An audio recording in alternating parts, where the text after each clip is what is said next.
नमस्कार, आप देख रहे हैं राष्ट्रीय न्यूज और नजर डालते हैं खबर की ओर। आपको बता दें, गाजियाबाद जिला प्रशासन ने मतदाता सूची के विशेष एसआईआर अभियान में लापरवाही पर 21 बूथ लेवल ऑफिसर के खिलाफ एफआईआर दर्ज कराई है।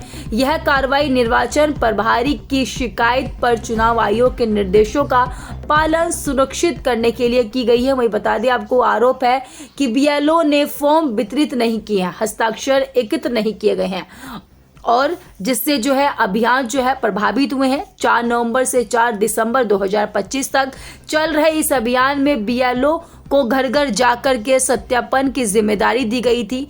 वहीं बता दें आपको, जिलाधिकारी रविंद्र कुमार ने स्पष्ट किया है कि किसी भी तरह की लापरवाही जो है बर्दाश्त नहीं की जाएगी।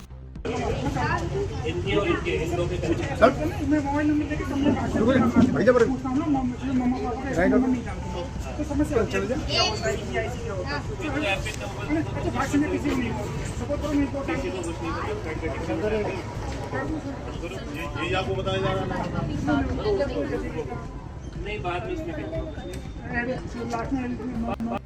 सर गाजियाबाद में सर एसआईआर को लेकर प्रशासन काफी सख्ती के साथ कार्रवाई कर रहा है। जमीनी स्तर पर क्या कुछ कार्रवाई हो रही है, क्या कुछ जो उल्लंघन कर रहे हैं उन पर उनके खिलाफ कार्रवाई हो रही है? देखिए, जनपद गाजियाबाद में हमारे 3089 बूथ हैं और 28 लाख से ऊपर वोटर हैं और ईएफ कलेक्शन का काम अभी चल रहा है।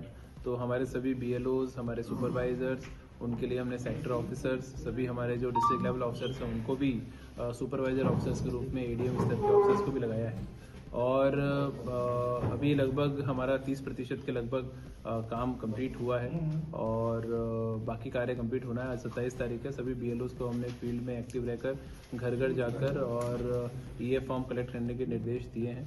कुछ बीएलओज द्वारा उसमें लापरवाही की गई। ऐसे 21 बीएलओज पे हमने अभी आरपी एक्ट में धारा 32 में एफआईआर भी कराई है, क्योंकि ये एक बहुत महत्वपूर्ण कार्य है, निर्वाचन का कार्य, और पूरी मशीनरी इसमें पूरी तरह लगी हुई है। अभी मैंने सभी राजनीतिक दलों के जो जिलाध्यक्ष हैं और सभी प्रतिनिधि हैं उनकी मीटिंग ली है। उनको भी मैंने अपील की। उनके बीएलए भी पूरी तरह एक्टिव नहीं है, तो उनसे भी हमने अपील किया आप अपने बीएलएस को और आपके फील्ड लेवल फंक्शनरीज को एक्टिव करें, ताकि चूंकि गाजियाबाद की एक विशेष समस्या है कि ये शहरी इलाका है और इंडस्ट्रियल लेबर बहुत है और किराएदार भी बहुत लोग रहते हैं। तो ऐसे लोगों को ढूंढना और उसके बाद में उनसे फॉर्म कलेक्ट करना वो भी एक थोड़ा जटिल कार्य है। तो उसके लिए हमारे सभी बीएलओज प्रयास कर रहे हैं। जो अच्छे बीएलओज हैं उनके लिए हमने पारितोषिक की घोषणा भी की है और ऐसे जो सबसे कमजोर 20-20 बीएलओ है उसके लिए मैंने खुद भी उन बीएलओज को गोद लिया है। उनकी बाकी अन्य वरिष्ठ अधिकारियों को, नगर आयुक्त साहब को, वीसी साहब को, हमारे एडीएम साहिबान को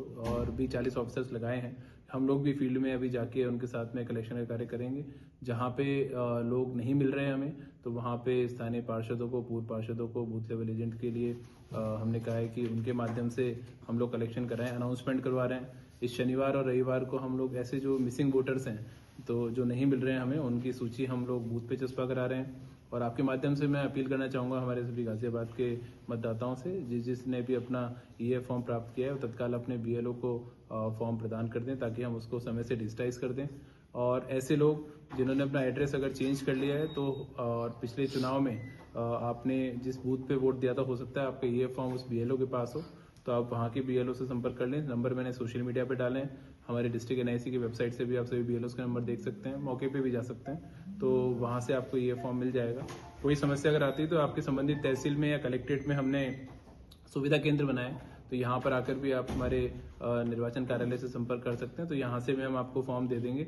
लेकिन किसी ऐसा जो व्यक्ति जो फॉर्म प्राप्त नहीं हुआ है, तो वो छूटे ना, वो फॉर्म हमसे आके कलेक्ट्रेट में प्राप्त कर ले या अपनी तहसील में प्राप्त कर ले और फॉर्म तुरंत भर के दे दें, ताकि हम उसको डिजिटाइज करा दें। तो मैं आप सभी से अपील करना चाहूंगा। सर, एक तरफ जहां एफआईआर की कार्रवाई की जा रही है, तो वहीं दूसरी तरफ जो अच्छा काम करने वाले बीएलओ हैं उनको प्रोत्साहित भी किया जा रहा है, प्रोत्साहन राशि भी दी जा रही है, होटल में रुकने का व्यवस्था भी उनकी की जा रही है। ये क्या कुछ पूरा मामला? देखिए, मैं जो हमारे बूथ लेवल ऑफिसर्स हैं उनकी जटिलताओं को भी हम लोग समझते हैं। हमारे 3089 में से 1100 आंगनबाड़ी कार्यकर्ता हैं, हमारे बीएलओ सब हमारी बहनें हैं और सभी लोग शहरी क्षेत्रों में कॉम्प्लेक्सिटीज होती हैं, फिर भी काम कर रहे हैं। तो उसमें जो अच्छा काम कर रहे हैं उन्हें निश्चित रूप से हमें पारितोषिक प्रदान करना ही चाहिए, तो हम लोग उनका सम्मान कर रहे हैं। लेकिन जो लोग बिल्कुल कई बार कहने के बाद भी अगर लापरवाही करते हैं, तो निश्चित रूप से, चूंकि ये शासकीय कार्य है, शासकीय कार्य में कोई व्यक्ति लापरवाही करता है तो उसको दंड मिलना ही चाहिए। और पुणे में ये कहना चाहूंगा, अगर उसमें जो ऐसे बीएलओ भी जिन पे FIR भी हुई है, अगर वो अपना कार्य अभी भी कंप्लीट समय अवधि में पूरा कर लेते हैं तो फिर उसके बाद में हम उसको खत्म भी कर देंगे। तो उद्देश्य ये नहीं है कि किसी को पनिश करना, उद्देश्य ये है कि सिंसियरिटी इसके बारे में बताना, और अगर बिल्कुल उसके बाद भी कुछ लोग अगर लापरवाही करते हैं तो निश्चित रूप से फिर तो उनको पनिशमेंट मिलना ही चाहिए। सर, एक आखिरी सवाल ये है कि आपने हाल ही में स्कूलों को भी निर्देश दिए हैं कि पीटीएम में भी जो अभिभावक आते हैं उन्हें एसआईआर के बारे में बताया और देखिए, जाए। जिस भी माध्यम से हम लोग जनसंपर्क कर सकते हैं, तो आप सभी जानते हैं कि यहाँ पे जितने स्कूल्स हैं उनके पेरेंट्स का व्हाट्सएप ग्रुप सभी स्कूल्स बना के रखते हैं, उसके माध्यम से कम्युनिकेट करते हैं। तो उससे भी हमारा मैसेज चला जाए। कॉलेजेस के में जो स्टूडेंट्स पढ़ रहे हैं उनको भी हम मैसेज दे रहे हैं ताकि वो भी अपने पेरेंट्स को इसके बारे में बताएं। अभी हमने ये निर्णय लिया है कि जहाँ पे इंडस्ट्रीज बहुत हैं, तो अभी हम इंडस्ट्री एसोसिएशन को पत्र लिखने जा रहे हैं ताकि उनके यहाँ पे जो भी वर्कर्स काम करते हैं, अलग अलग RWS के चेयरमैन को पत्र लिख रहे हैं, उनके यहाँ पे जो लोग रहते हैं, और जो हमारी ऐसी कंस्ट्रक्शन लेबर है, तो सभी जो कार्यदायी संस्थाएं हैं उसमें जो रजिस्टर्ड जितने भी कॉन्ट्रैक्टर्स हैं उनको भी पत्र लिखने जा रहे हैं कि वो भी अपने अपने जो लोग उनके यहाँ काम कर रहे हैं सबसे ये सुनिश्चित कर लें कि उन्होंने अपना